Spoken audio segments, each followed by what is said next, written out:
Hello and welcome to All Top 5s. I did a video a while ago on some of the arguably most haunted places in the world, but I didn't include places in the UK and the USA, as these would have filled it. So I decided to do individual videos for these places, starting this week with the UK. There are so many haunted houses and castles in the UK, but here are 5 that stand out most. Number 5. 50 Berkeley Square, London. A nightingale sang in Berkeley Square. Yeah, sorry. Was it a nightingale in that popular jazz number, or was it the wailing of a ghost in the most haunted house in London? Situated in Mayfair, central London, this townhouse is infamous for its hauntings and ghostly legends. It was built in around 1770 and served as the Prime Minister George Canning's residence for nearly 40 years before it was bought and sold on, ending up with oil company BP for some reason. Well known for having almost no reparations or additions made to the original structure and looking almost the same as it did the year it was built, 50 Berkeley Square has some spooky stories to tell. The most common legend is that the ghost of a young woman haunts the attic, as she committed suicide there by jumping from one of the windows. Often said to manifest as a brown mist, though some claim it's a white lady shape they see, this ghost has been said to frighten people literally to death. The Prime Minister George Canning, who lived there after it was built, claimed to hear odd sounds and other ghostly happenings, and the man who bought it after him simply locked himself in the attic and went insane before he died. This man, Mr. Myers, no relation, has reportedly haunted visitors to the house, even causing deaths by those attempting to run away in terror. Others who have stayed in the attic have also gone mad in the same way as Mr. Myers. Interestingly, since the house was bought by its new owners in the 1930s, no ghostly activity of any kind has been reported, even by paranormal investigators. It's this sudden, unusual change of events that gets number 50 Berkeley Square into my list. Number 4. The Edinburgh Vaults. Also known as the South Bridge Vaults, a series of old chambers in the arches of Edinburgh's South Bridge have become one of the most haunted places in Scotland. The vaults were built into the arches of the bridge, which was completed in 1788 and was used as space for taverns and tradesmen, but apparently also began being used as smugglers' dens and killers' storage for bodies. Around 30 years later, even the poorest peasants had moved out owing to the damp, dark, dangerous conditions of the vaults. In this century, paranormal investigators have researched the Edinburgh Vaults, including a most haunted live special on Halloween. There are claims of several different spirits haunting the vaults, taking various forms and creating very cold spots throughout the complex. People who have stayed there overnight have reported hearing voices floating through the chambers, disembodied voices that can't be attributed to living people anywhere near them. Indeed, one BBC TV programme recorded nearly 20 minutes of voices in the vaults, including children shouting, that couldn't be linked to nearby nightclubs or late-night party locations. Very recently, the Edinburgh Vaults were closed up and the public no longer allowed access, keeping its secrets firmly sealed within the spooky chambers. Number 3. Tower of London. The Tower of London, a big castle on the north bank of the River Thames in London, the United Kingdom, has featured in my videos before, where I talked about the rumoured rat dungeon below the water level. And with so many dungeons, tortures and executions occurring throughout its 950-year history, it's no wonder that it's been reported as one of the most haunted places in the world. The most famous ghost frequently cited by visitors to the Tower of London is that of Anne Boleyn, who was beheaded in 1536 by her then husband, Henry VIII. It's claimed that she haunts the chapel section where she's buried, and has also been sighted in and around the White Tower, holding her own head under her arm. A gruesome sight. Other famous spirits supposedly haunting the Tower of London are Lady Jane Grey, Henry VI, Margaret Pole, and the so-called princes in the tower, Edward and Richard. There have been some more unusual sightings though. In the early 1800s, a tower guard reported seeing the ghost of a bear lunging towards him. This took such a toll on him that he actually died of fright not long after. The following year, another apparition was spotted by the keeper of the Crown Jewels, at that time, who witnessed a bright ghost hovering above his wife, who cried out, "Oh Christ, it has seized me!" The list of hauntings over the years goes on, even to this day, making the Tower of London another seriously haunted place on my list. Number 2. Pittsley Village, Kent.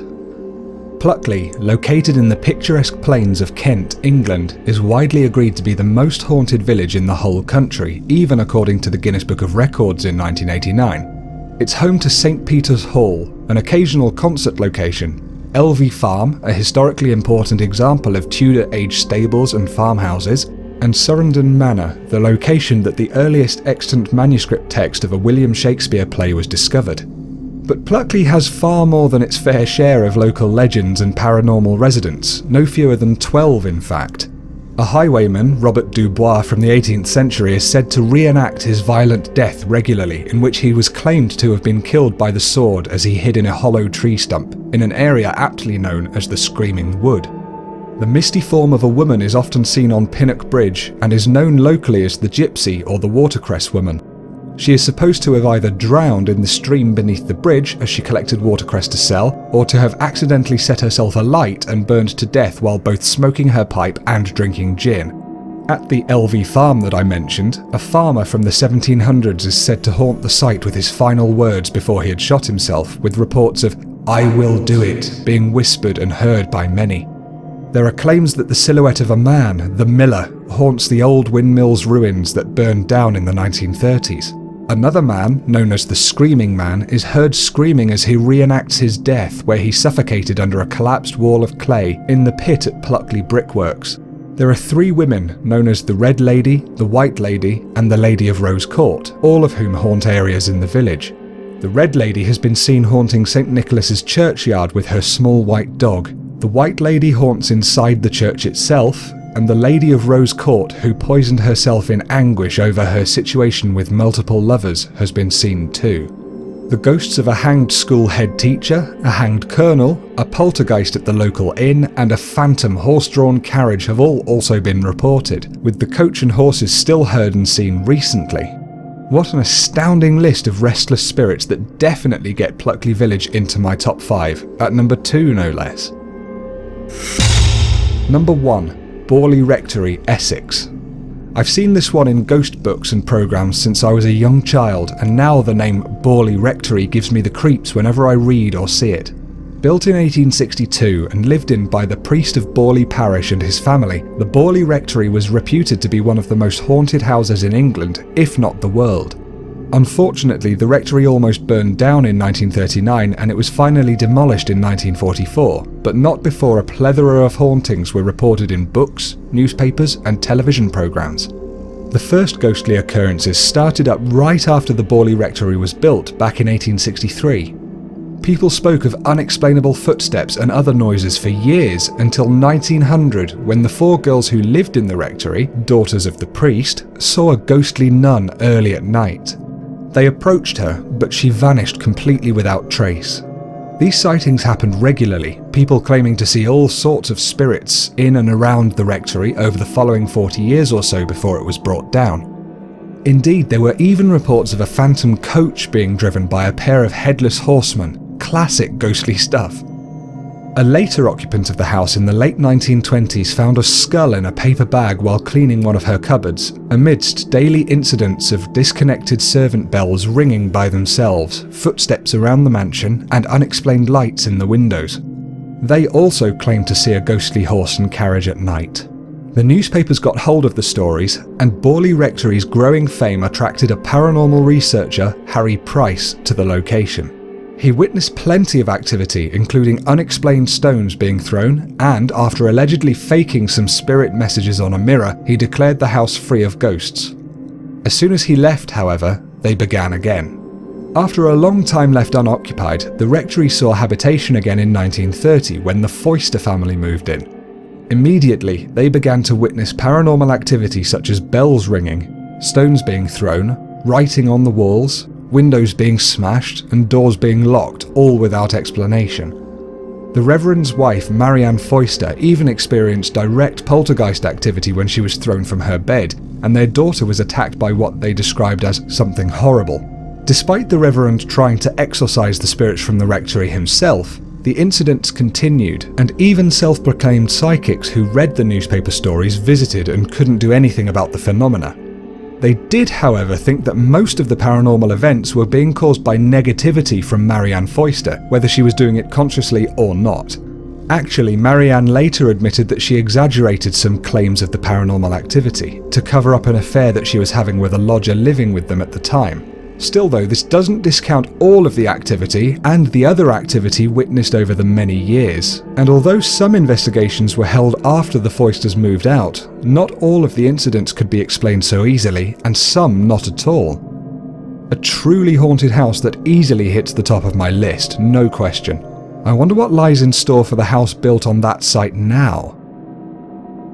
And that's it from all top 5s for this week. What do you think of these 5 that I've chosen in the UK? I've missed out a fair few other places in the United Kingdom, so I might have to revisit this topic in the future, and the US of course. Please be polite and considerate in the comments when you're discussing these, because some people do believe in ghosts, some people don't, and we all do have different opinions. Let's just respect that. If you've enjoyed this video, please consider giving it a like on YouTube, that would be really cool, and you can subscribe for a new video every single Tuesday. Peace and love to each and every one of you, and I'll see you all next time on All Top 5s.